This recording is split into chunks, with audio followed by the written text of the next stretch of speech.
We have a fantastic program for you today, but I want to start with sharing some information with you regarding the evolving situation, which does not look too promising. Now, we spoke to some people high up in the government who keep a very close eye on how things are happening.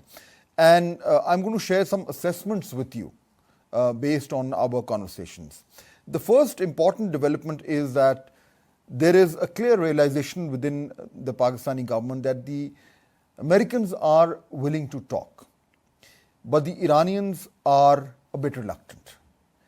Now, perhaps this is understandable if you look at it from the perspective of those people who feel that Iran, now that it is actually in the conflict, might as well go all the way. But the fact is that the Americans have actually, in many ways, agreed for some sort of a negotiation to happen in Pakistan.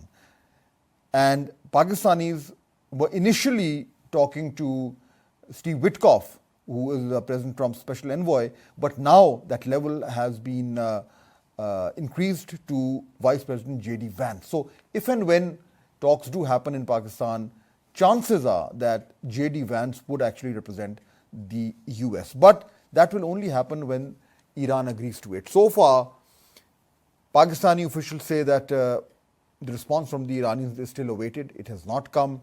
And in fact, in some ways, that's a cause of some disappointment also, because Pakistan really wants these talks to go ahead so that the conflict can find some sort of a solution, but that is not happening. And one of the reasons, possibly, again, this is the assessment from well-informed officials, is that the chain of command when it comes to decision-making in Iran is not very clear.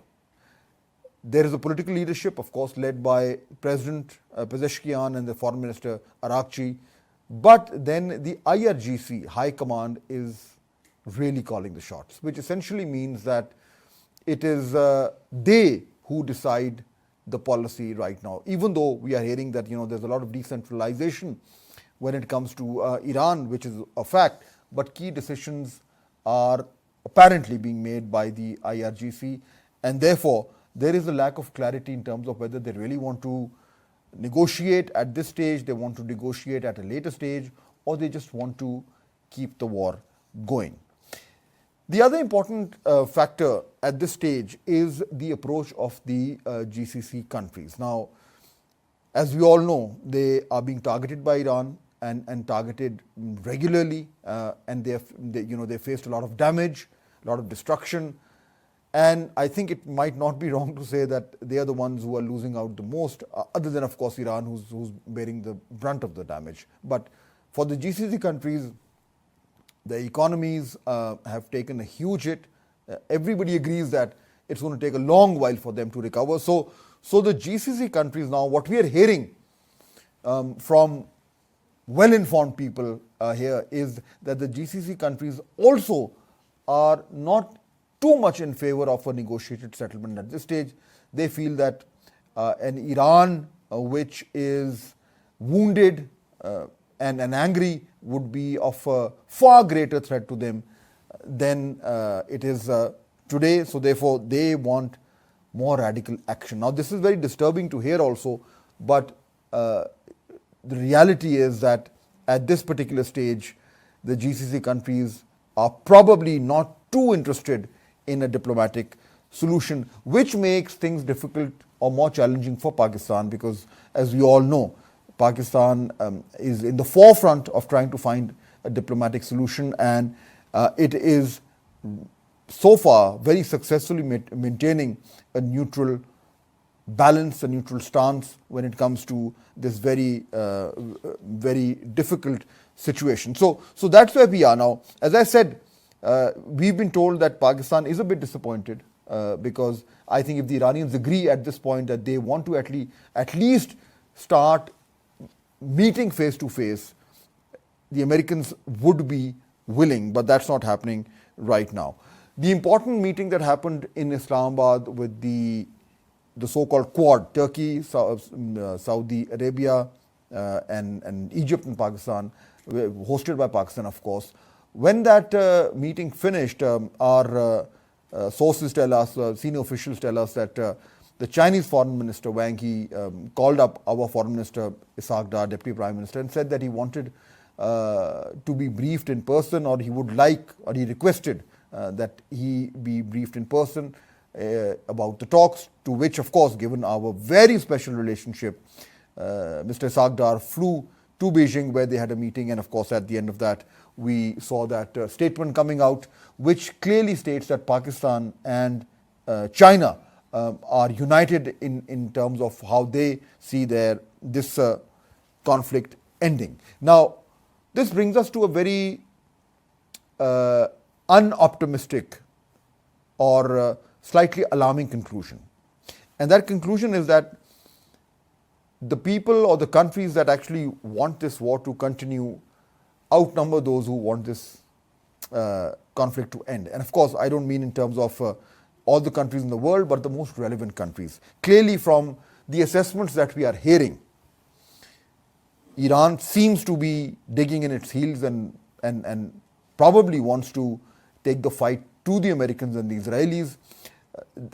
This is reinforced by the story by CNN today, which says very clearly that intelligence reports from the US say that Iran still retains more than half of their missile launchers, which means that their capacity, their capability to stay in the fight is very much there. So if Iran wants to stay in the fight, if the GCC countries don't want a diplomatic solution now and want Iran to be weakened much more, if Israel wants to continue the war so it can damage all the countries within the Gulf and West Asia much more, then that pretty much leaves only the Americans, who are looking for an off-ramp, and Pakistan, who's trying to formulate and construct that off-ramp, and China, that is helping Pakistan get that off-ramp into operation.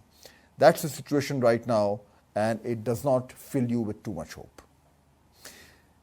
We need to continue hoping, because ultimately at some point the conflict will end, and as all conflicts do, it ends with talking.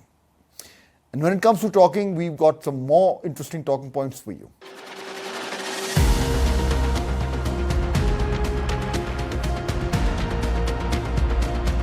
And my talking point today deals with denial. And I think one person who represents this denial more than other people today is the President of the United States, Donald Trump. Yesterday, Mr. Trump told the world that the conflict in the Middle East and attacks on Iran would last for another 2 to 3 weeks. He confidently stated that Iran's Air Force, Navy, missile launchers and leadership have been completely decimated. And he's been saying this over and over again. But there were more objectives that the United States and Israel needed to accomplish. He again declared victory in the conflict, and it seems that Mr. Trump, his Secretary of War, and his surrogates are the only ones who share this sentiment about the conflict. They are, so it seems, convinced that they are winning. And in a stark and alarming development, the Secretary of War fired a dozen generals last evening, including the US Army Chief of Staff, Randy George. This does not seem like a victorious force, which the President insists it is. Experts like Dr. John Mearsheimer, who I spoke to recently, they disagree strongly about the way that this war is going. It's very important to understand that Iran is winning the war, and that Iran has a vested interest in not ending the war until it gets what it demands. Interestingly, moments after the speech in which Mr. Trump declared that Iran's missile infrastructure had been decimated, Iran launched attacks on Israel and US assets in the GCC countries. Denial never, ever helps. And the more you move away from reality, the heavier the consequences are of questionable decisions. But one thing that you cannot deny or bomb or decimate is always the market. Although Mr. Trump has tried periodically to influence the market pricing of oil by hinting at the end of the conflict, the market seems to have started ignoring the American president. The market is not in denial of the reality of the conflict, that this is not coming to an end anytime soon, as I said earlier. And that even if the end comes today, the supply chains will take weeks and months to be fully restored back to their pre-conflict states. The price, in response to Mr. Trump's speech, rose to its highest levels since 2008. There is also, by the way, been a sell-off in equities.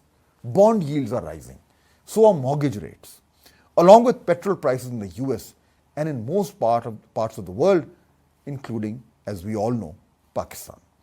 Inflation will impact almost everyone in the world because the US president is in denial of all that is happening. And it seems to be in denial of the reality that nothing much is expected to change in the next 3 weeks.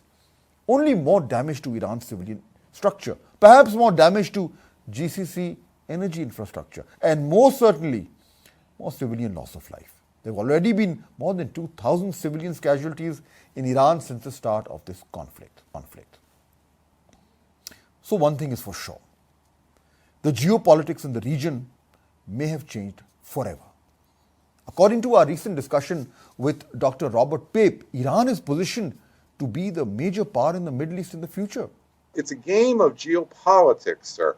So it's not just bombs on a battlefield now. There's a whole level that has changed, and it's changed because of Iran's power.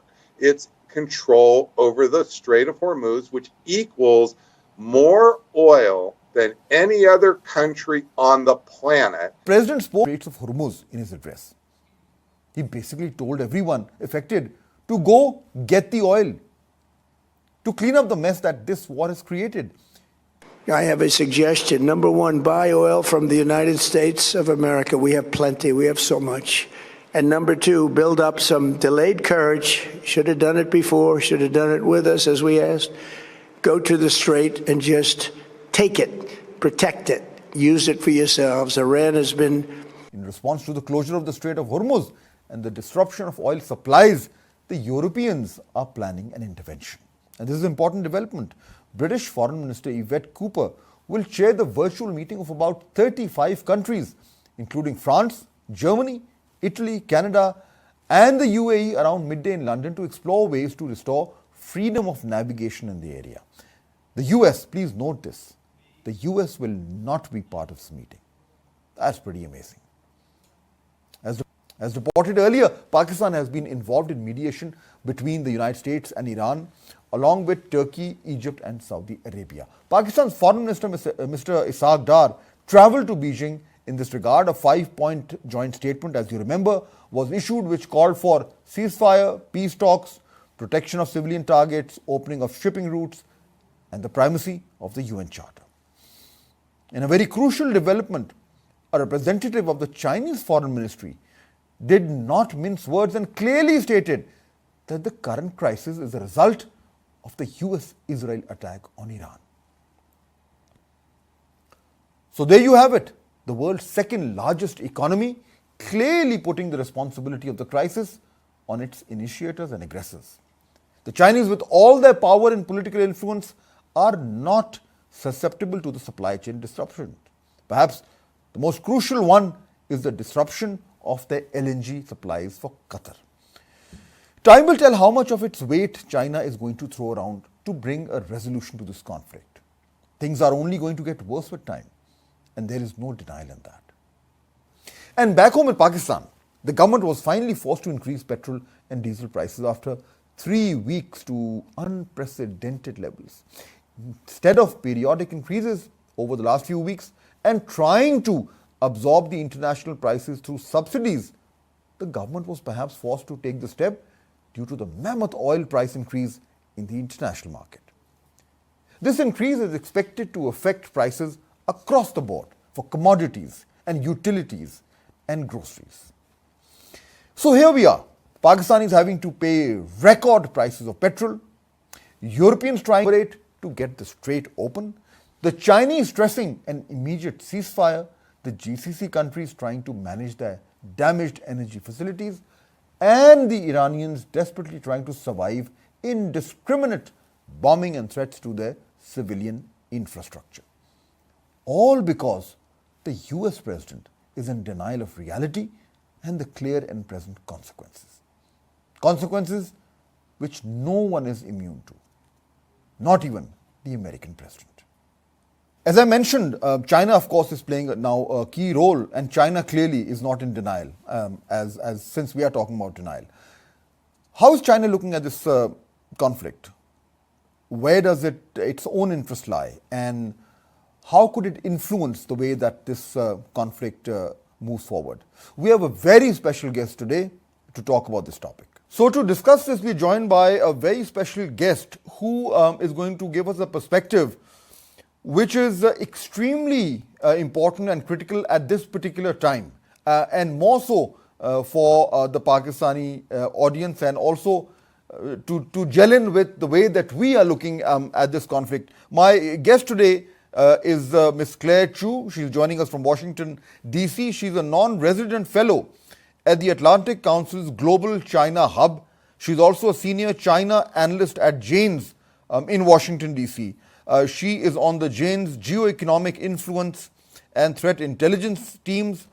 Ms. Chu's research focuses on national security implications of China's global economic activity, including foreign direct investment and capital flows, and the role of the private sector in China's economic and financial statecraft.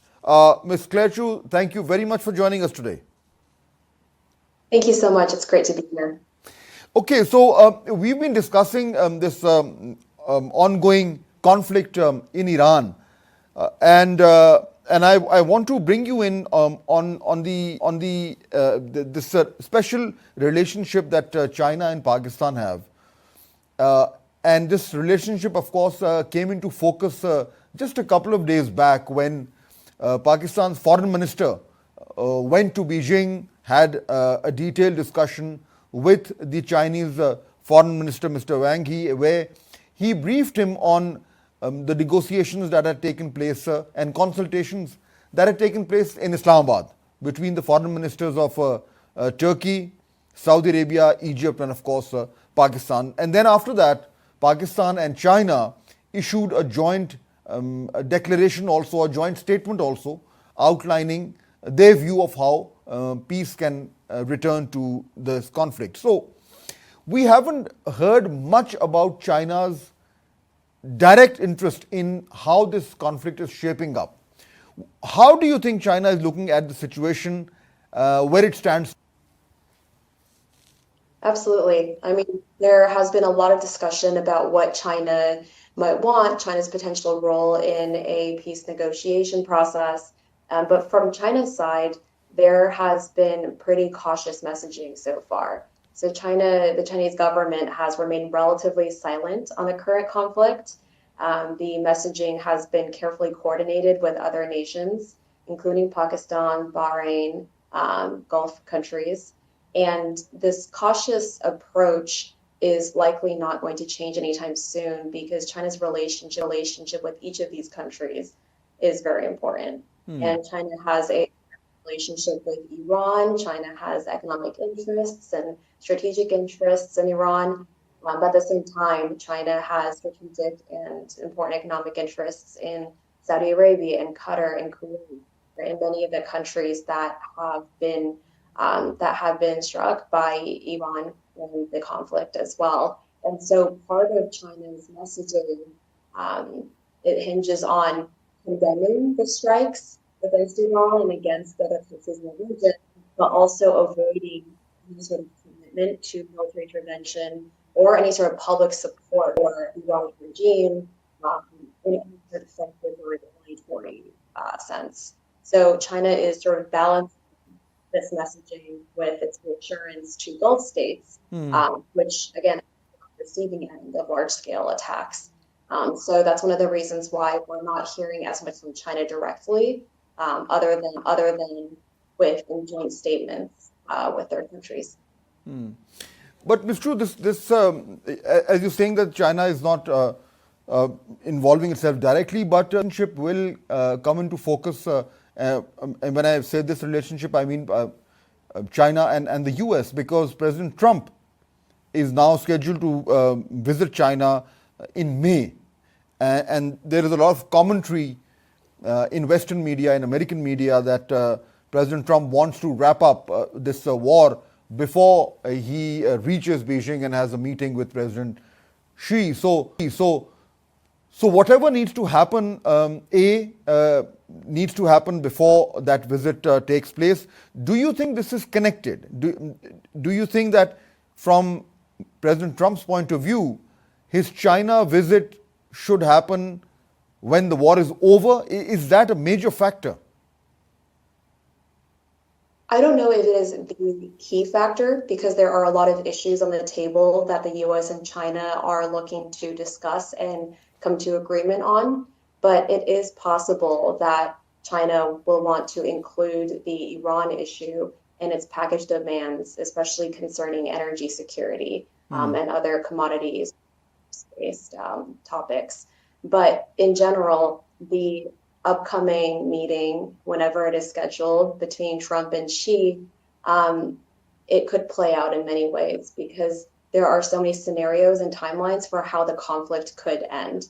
And even in a scenario that appears favorable to the US and Israel, in which Iran's military capacity is completely degraded, from Israel's perspective, there is no guarantee that Iran will not pursue nuclear development, even with intense diplomatic efforts. And because Israel views Iran as an existential threat, it's unlikely that there will be a permanent resolution so long as the existing Iranian regime survives in some shape or form. But at the same time, if the regime were to collapse, it could be replaced by a more hardline government. And it could also lead to chaos and internal conflict. And so either way, regardless of how the likelihood of long-term instability in the region is quite low. And so China is looking to steer clear of further engagement before the situation will be there. But how is it possible, or do you think it's possible that China can actually steer away from all this conflict?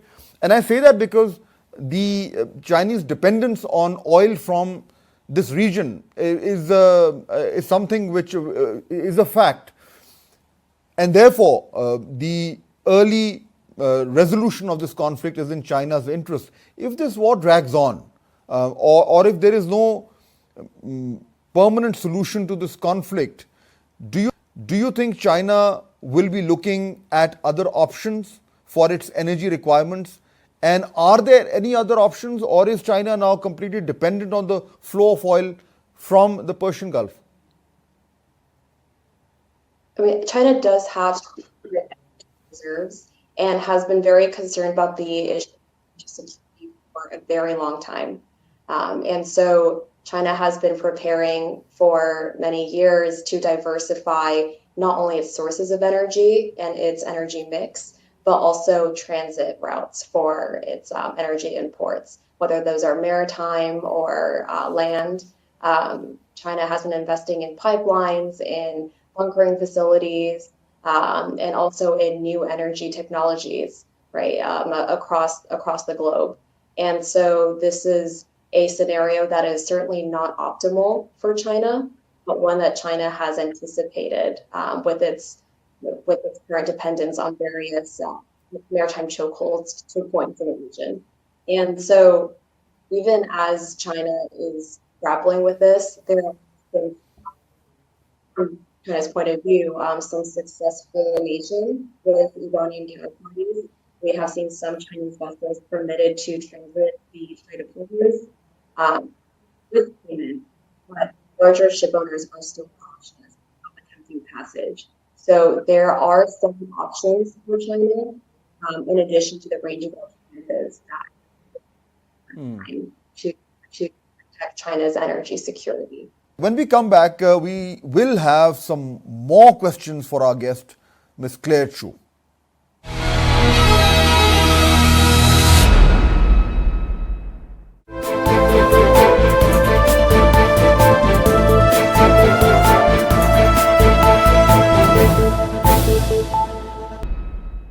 Ms. Chu, I want to get your analysis on this overall geopolitical situation which is now evolving. I've spoken to a lot of people, a lot of experts also from the US, and there is a widespread belief now that the world will look very different after this conflict comes to an end, and that the US position or status as a sole superpower is under threat. It's going to diminish, and when it happens, then the new dynamics would see countries like China and Russia playing a larger role in the world in wake of this conflict.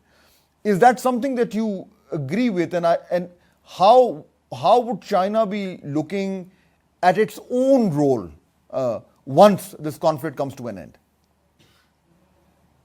I mean, even before the conflict, and I think China absolutely does perceive this as, of course, a risk, right? But also a very strategic opportunity to position itself as an alternative world leader.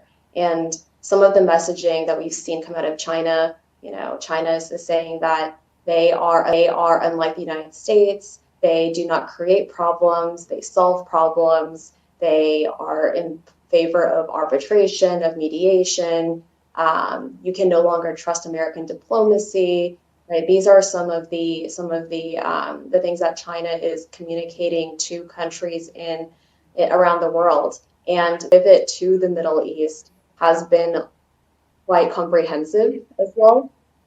In recent years, we've seen both the Shanghai Cooperative Organization, SCO, and also the BRICS organization extend their geographical scope to the Middle East, including not just Iran, but also Egypt, Saudi Arabia, the UAE as partners, as members. And this expansion really reflects Beijing's intentions to not only play peacemaker in the region, but also it's informed by Beijing's perception of increasingly threatening external security environment. And this conflict is validating Beijing's perception. And so, as these sorts of geopolitical crises, many of which involve supply chain and economic security issues, continue to play out, I think it will be increasingly important for countries like China and like Russia, like Iran, that have been increasingly locked out of Western economic systems to work more closely together and to develop alternative trade routes, alternative financial systems, alternative platforms to continue to engage and to sustain their countries. And so I think we will see a lot more bilateral, both multilateral platforms and systems appearing that do not include the United States or other Western nations, because there will be preparation for the conflict or whatever comes next. And China is seeing how Russia is responding to sanctions and is also protecting itself against sanctions.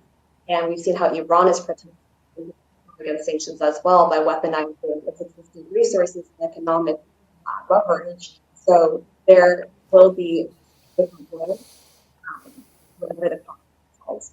Ms. Claire Chu, thank you very much for joining us and giving us your perspective about how China is now looking at this situation. We will now take a short break, but when we come back, we will have a very interesting presentation for you about how petrol pricing is done in Pakistan.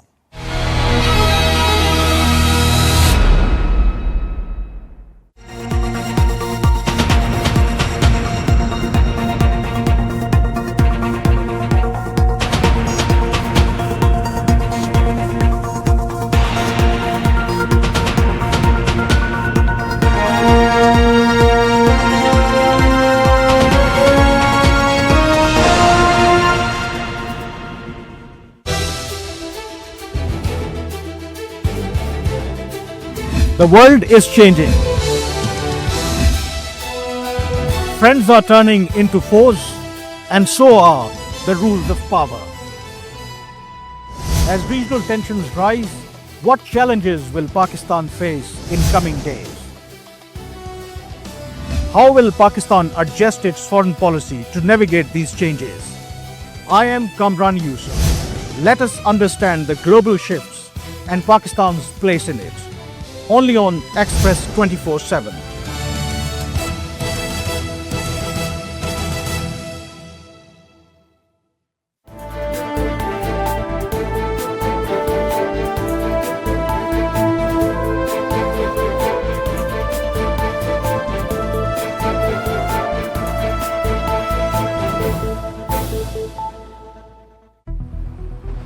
Power rewrites the story.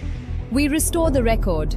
From local cover-ups to global power plays, silenced journalists, manufactured narratives sold as truth, human rights abuses buried in reports, international deals negotiated in the shadows, across borders, across regimes, across institutions. We follow the evidence. We track the networks. We name the decision makers. Not opinion, not political theatre. Journalism with consequences. When power hides, we document. When officials deny, we confront. Unfiltered, fearless, unavoidable.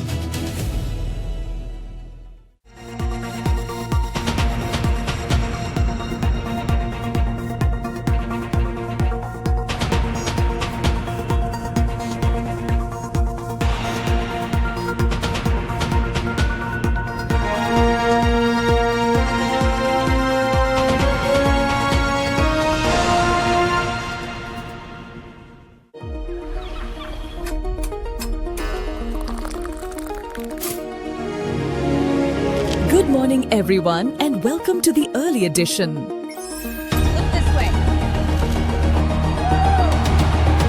Turning to global affairs.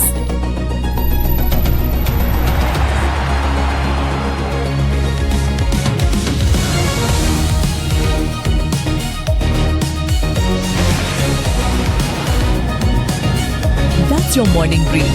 Stay tuned.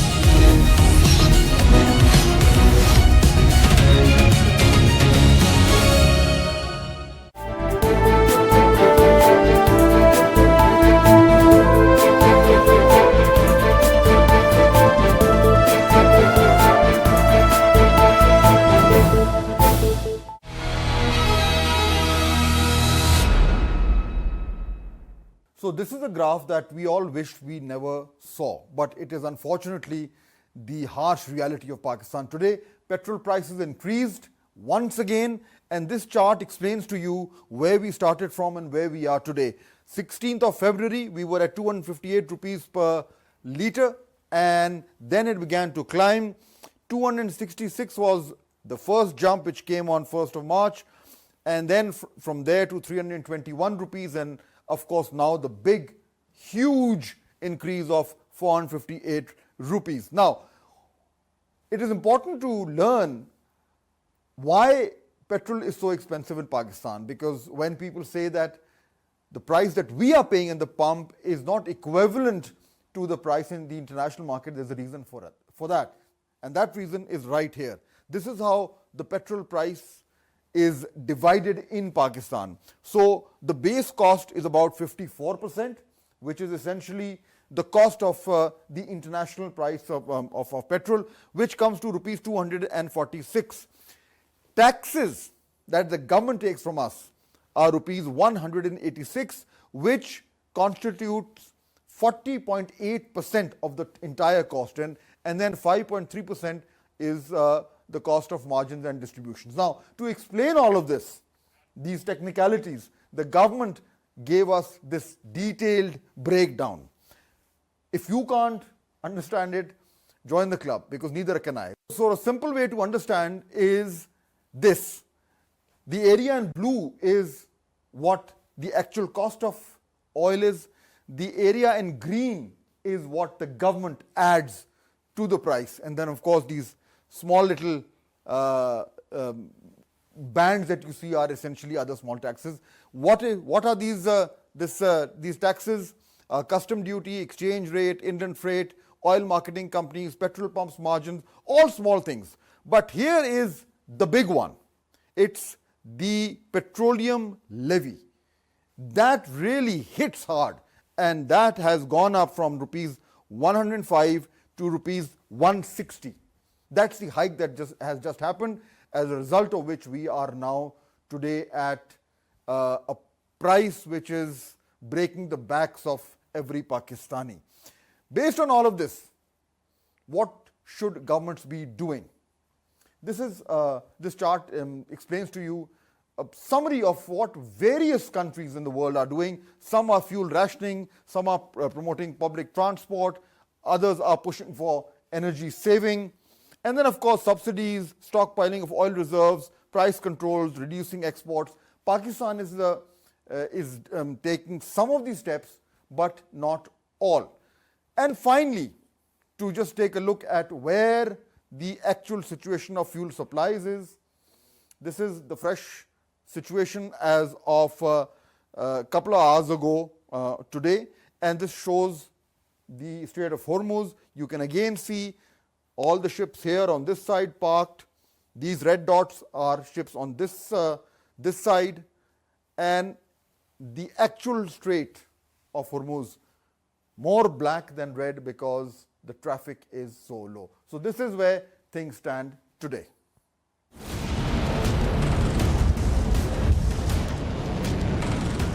So let's talk to another guest who knows Pakistan's economy very well, not just because he's studied it, but because he's led it as finance minister. Joining us now is Mr. Asad Umar, who was the Federal Minister for Finance in the PTI government and knows the ins and outs of the economy. Asad Umar Sahab, welcome to the show.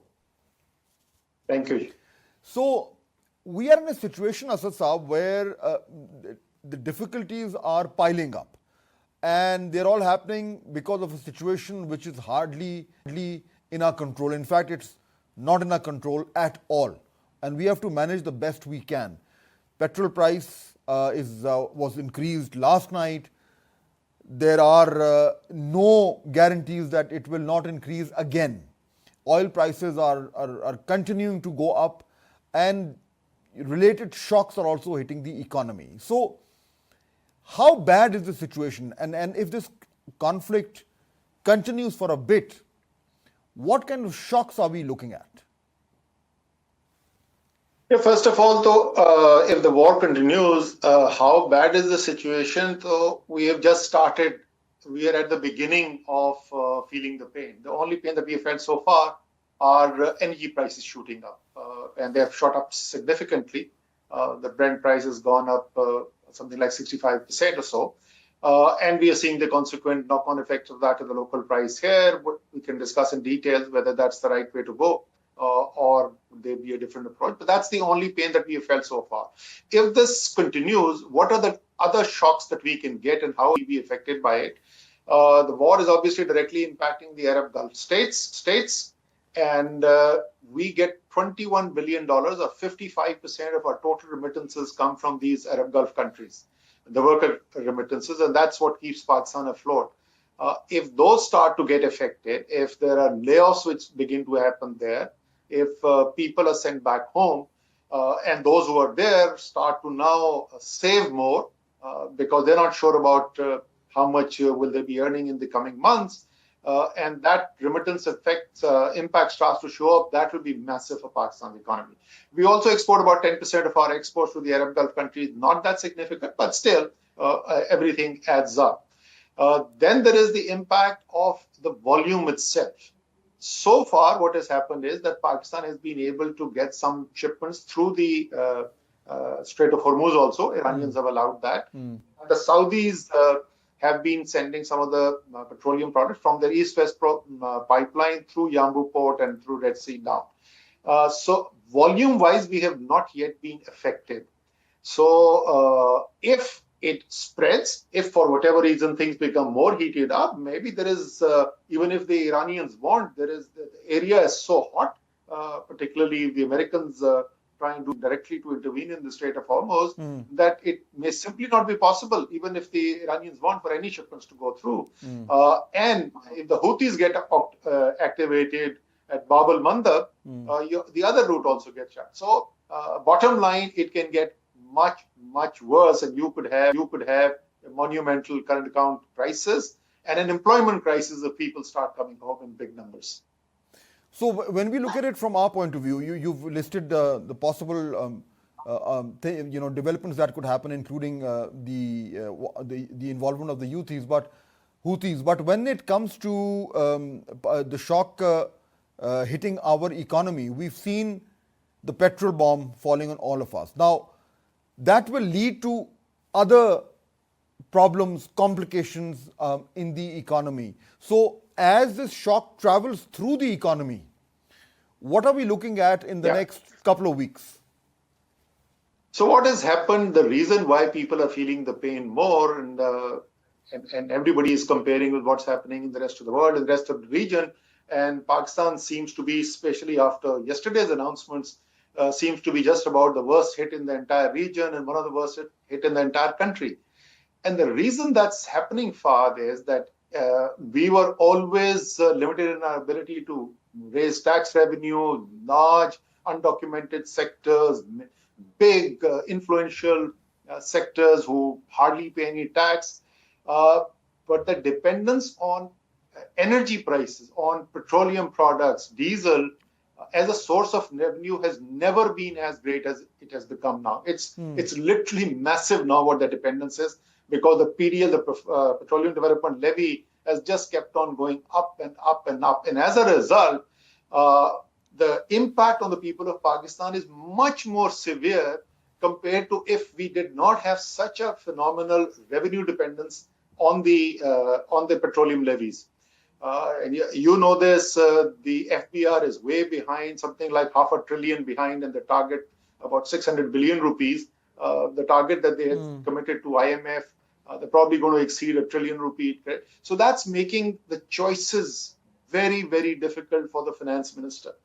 And really, this is the opportunity. All those big bang reforms that you talk about, all the massive undertax, big retail sector that Pakistan has, the undocumented retail real estate sector. Today, if you go, I'm not sure whether you're in Lahore or Islamabad, wherever you are in Pakistan, just go and find out what the real estate prices are and what the official listed prices at which taxes are being paid. There's a massive differential. I'm just giving a couple of examples. There are other things. So if we don't make those transitions, if we don't take those big decisions right now, and we keep relying on petroleum levy as the biggest source of revenue for ourselves, and the war drags on, and mind you, the prices will not stay where they are. They will keep getting worse as war drags on. I think you're going to be in such a difficult situation. People will feel a level of pain which may become unbearable for them. But in the short to medium term, what you're talking about in terms of reforms is absolutely correct. But what is also absolutely correct, Asad Saab, is that we've been hearing this talk about reforms for years, and somehow they never happen. Even in this government, we're talking about these structural reforms that the IMF wants us to do, and we are trying to do. We'll take small steps, but clearly those reforms are nowhere near where they should be. So, in the short to medium term, does the government have any other option other than what they're doing? First of all, the reforms have been talked about and they have never been fully implemented or anywhere near being fully implemented. And that's a different discussion. That's a very long discussion. You and I know about it, the reasons for that. That is absolutely correct. But Fahd, please go back to what I just said earlier. Our dependence on revenue being raised from petroleum products has never ever been as high as it is right now. And because petroleum prices are the one which are most directly affected, most severely affected right now, the pain that the people of Pakistan are feeling much greater than what other regional economies are feeling or would have felt even if things were 3, 5, 8 years back. I'm not talking about a particular government. So Pakistan did have a fiscal structure which was different from what it is. I'm not talking about what is possible. I'm talking about what was. So firstly on that. Second, okay, if you have a real problem, there is absolutely nothing that you are able to do on the revenue side and you can't do those reforms, then cut the expenditures. Okay. It's the simplest thing in the world to do. All it takes is one signature, and here you have billions, tens of billions or even hundreds of billions passed on to the people of Pakistan as consumers, right? That's the easiest way out. And that's unfortunately all that we have seen so far. So I'm saying you have an expenditure which runs above ₹1 trillion. So how about saying what is not absolutely essential? And I know the government has taken some steps. They are like not even a drop in the bucket. Those steps are so small, and even that is so badly implemented that while you are telling people not to send their kids to school, schools were shut down to save petroleum, PSL matches taking place without crowds in there, offices being closed once a week. The Prime Minister is going around with 5 people in his jet, flying from Islamabad to Karachi. For heaven's sakes, take a bloody PIA flight for once. But these are symbolic measures. There are substantial expenditures that the government of Pakistan makes. Emergency meeting, emergency cut on that. Well, Asada, when I speak to the government on these issues, and obviously whenever these hard times come, they all start talking about austerity, and then they take these measures that you're talking about. They always say, there's not much to cut from the federal government, because if you reduce the federal government expenditure or the expenses that within the operation of the government, it's hardly anything. And the federal government in any case is bankrupt, after they've paid their debts and defense servicing. So the provinces have to then pick up the burden, because they are the ones who are actually flush with cash, and they are not helping out the government. Actually, now they are in terms of this petrol subsidy. But generally, the federal government says we never have enough money to do what you're saying they should do. Okay, so there are 2 things in there. First, as we stand right now, other than the province of Khyber Pakhtunkhwa, the federal government and the provincial governments are all a part of the ruling coalitions, and we know that decisions can be taken in one room and all of them will go and implement it. We saw that when the constitutional amendments. So first of all, that excuse doesn't wash. If it is the provincial governments, then make the provincial governments do it. Secondly, yes, Fahd, you're talking about a business as usual situation, right? You're talking about permanent changes. I'm talking about you're looking at a situation of maybe, let's say, 3 months. You cannot just say, here is the increased cost, and all of that increased cost in terms of additional taxation, I'm going to pass on to the people of Pakistan. And that's the only thing that can be done. I'm sorry, that answer simply does not wash. So we are saying that at least let me talk to you about one particular thing, and I know this is going to be very controversial, but let's talk about it. Which is the single biggest expenditure of the federal government of Pakistan? It's not even the defense expenditure anymore, although defense expenditure is also substantial, but it's interest expense. Okay. Now the Pakistani domestic debt right now is in a situation where it is unserviceable. Go and talk to any expert. It is unserviceable. Why can't we sit? We got a banker, a career banker, a very good banker, as a finance minister of the country. He knows all the players also. Can we look at what that interest is? I will not go beyond that. Okay, I'm trying to be as careful in these remarks as possible.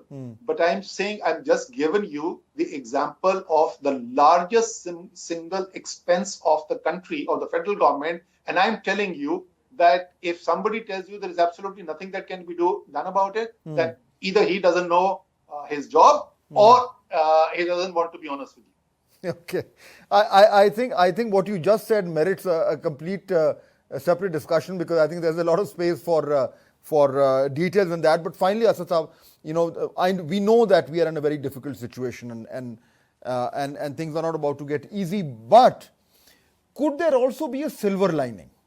And when I say that because, for example, there is a proposal within the government to reduce taxes on real estate so that we can attract more investment, which may be flowing out of the affected regions in the Gulf, or other measures which may somehow, we can benefit from from what is happening during the war, even in terms of the shipping traffic, etc., etc. So could there be a silver lining where Pakistan could benefit from investment or other opportunities that may be running away from the Gulf regions?